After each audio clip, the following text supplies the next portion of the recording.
Entraîneurs, sortez vos trèfles à 4 feuilles, vos pattes de lapin et autres gris-gris, car l'Arc 2012 est comme sous le coup d'une malédiction. En 32 jours, 5 chevaux prétendant au titre ont été frappés.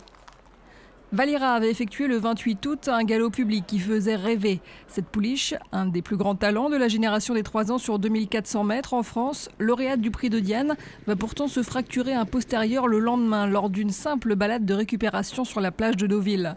La star du printemps, que l'Agacan se voit contraint de faire euthanasier, n'aura été qu'une étoile filante.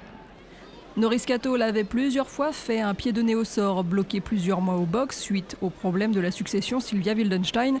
Le cheval rate la fin de son année de 4 ans. À 5 ans, le revoilà aux affaires, gagnant facile de la Coupe de Longchamp, puis du Grand Prix de Vichy.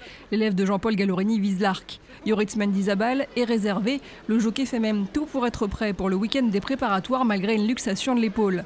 Peine perdue, Norris Cato se blesse au genou. Sa carrière de course est terminée.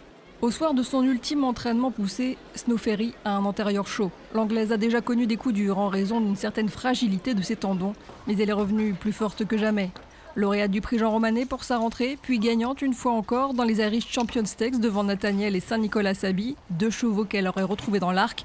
Tous les espoirs étaient permis, elle restera finalement au box. L'improbable forfait de Dan Dream. Un cheval de course mort il y a 3 mois peut entraîner la tenante du titre de l'Arc dans la tourmente. C'est le terrible effet papillon.